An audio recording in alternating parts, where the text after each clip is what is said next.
Salut à tous et bienvenue sur la parasito avec Céline. Dans cette nouvelle vidéo, nous allons parler de la trichocéphalose, une parasitose intestinale provoquée principalement par des vers nématodes du genre Trichuris. Nous allons découvrir ensemble les principales espèces responsables, leur morphologie, leur réservoir, les facteurs qui favorisent leur transmission, les manifestations cliniques, le diagnostic, le traitement ainsi que les moyens de prévention. La trichocéphalose est donc une helminthose intestinale due principalement à Trichuris trichura, également appelé trichocéphale humain. D'autres espèces du genre Trichuris peuvent être rencontrées chez les animaux, notamment Trichuris suisse chez le porc et Trichuris vulpis chez le chien. Les trichocéphales sont des vers ronds blanchâtres dont la taille varie selon le sexe. Le mâle mesure généralement entre 30 et 45 mm, tandis que la femelle mesure environ 35 à 50 mm. Le corps du parasite présente une morphologie très caractéristique avec deux parties nettement distinctes. La partie antérieure est très fine et filiforme, mesure environ 20 à 30 mm de longueur pour seulement 100 à 180 micromètres de diamètre. Elle contient l'osophage qui est entouré d'une structure appelée stichosome. Le stichosome est constitué d'une rangée de cellules glandulaires appelées stichocytes régulièrement disposées autour de l'osophage et s'ouvrant dans celui-ci. Cette région antérieure contient également sur sa face ventrale une bande bacillaire. La partie postérieure du parasite est quant à elle beaucoup plus épaisse. Cette différence entre une partie antérieure très fine et une partie postérieure plus large donne au vers son aspect caractéristique enfoué, ce qui explique l'appellation trichocéphale.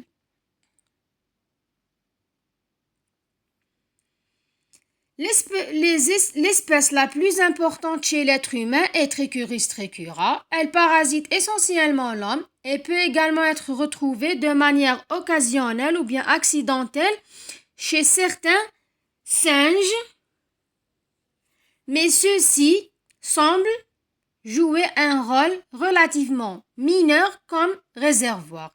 Chez le porc, l'espèce habituelle est Trichuris suisse, qui peut être considérée comme une source potentielle d'infection humaine. Chez le chien, on retrouve principalement Trichuris vulpis. Cette espèce est essentiellement un parasite du chien et n'infeste qu'exceptionnellement l'être humain.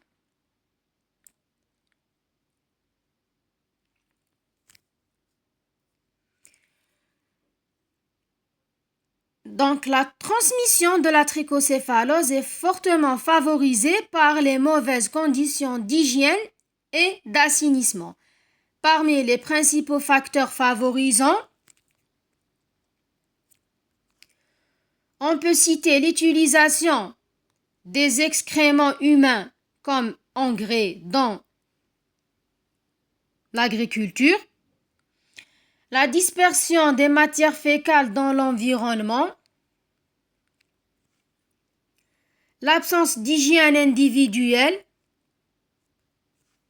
et collective, ainsi que les mauvaises conditions socio-économiques et la promiscuité.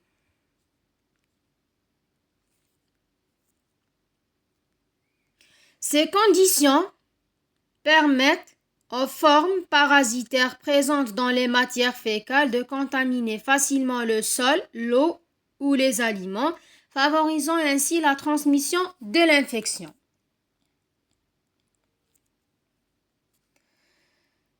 La répartition géographique de la trichocéphalose. La trichocéphalose est une parasitose cosmopolite, c'est-à-dire qu'elle peut être rencontrée dans différentes régions du monde. Elle reste particulièrement importante dans les régions où les conditions sanitaires sont insuffisantes, où l'accès aux structures de soins et d'éducation est limité. La maladie touche notamment les enfants chez lesquels les infestations importantes peuvent être associées à des troubles nutritionnels, une malnutrition et parfois des anémies sévères. À l'inverse, Son incidence a fortement diminué dans de nombreux pays à climat tempéré grâce à l'amélioration des conditions sanitaires, de l'hygiène, du dépistage et de la prise en charge des personnes infectées.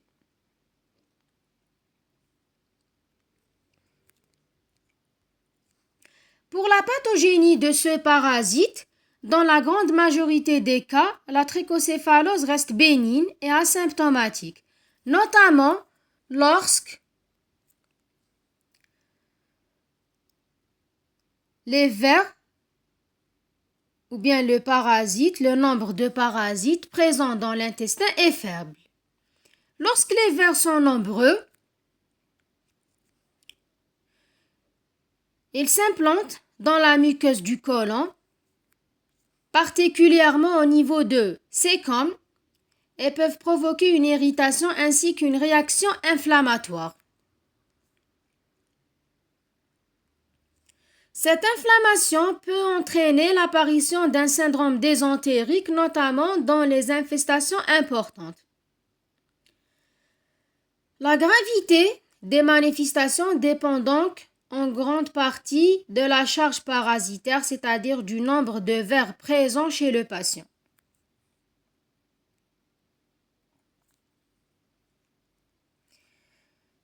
On passe à la symptomatologie ou bien les signes cliniques de l'infection, bien l'infestation par Trichuris trichura ou bien le trichocéphale humain. Une fois adultes, les trichocéphales sont profondément implantés dans la muqueuse cécale. La sévérité de la maladie et les perturbations nutritionnelles sont généralement proportionnelles au nombre de parasites hébergés. Dans les polyinfestations, c'est-à-dire lorsque le nombre de vers est inférieur à environ 100, les patients sont généralement asymptomatiques. Certains peuvent cependant présenter de légers troubles du transit ou des douleurs abdominales diffuses, parfois localisées au niveau de la fosse iliaque droite. Dans les infestations plus importantes, les manifestations peuvent devenir beaucoup plus sévères. On cite aussi quelques différentes formes cliniques dernièrement décrites. Parmi les formes intestinales, on peut retrouver un syndrome pseudo-appendiculaire, une invagination iliocolique, une obstruction cécale, des rectorragies ou encore, dans les cas les plus graves, une obstruction colique pouvant être associée à une perforation. Des formes plus rares ont été également rapportées, notamment certaines manifestations gastriques avec inflammation éosinophilique du tractus intestinal et acide. Enfin, les formes cutanées sont exceptionnelles. Elles peuvent se manifester par des éruptions érythémato-papuleuses, prurigineuses, des crises d'urticaire ou des lésions eczématiformes. Passons maintenant au diagnostic de cette parasitose. Le diagnostic de la trichocéphalose repose principalement sur la mise en évidence des œufs dans les matières fécales grâce à l'examen parasitologique des selles ou bien la coproparasitologie ou bien la coprologie parasitaire. C'est la même technique, juste avec plusieurs nominations. Donc, la coprologie est le diagnostic principal. Les œufs sont généralement faciles à détecter, notamment grâce à l'abondance de la pente des femelles et à l'efficacité des techniques de concentration utilisées en routine. On peut notamment utiliser des méthodes de flottaison ou bien de flottation, comme la méthode de Willis ou des méthodes diphasiques comme les méthodes de Beilanger ou de Ricci. Les œufs de Trichuris trichura sont particulièrement caractéristiques. Ils présentent une forme comparable à celle d'un citron ou d'un tunnel avec deux bouchons polaires, un à chaque extrémité. Cette morphologie permet de les reconnaître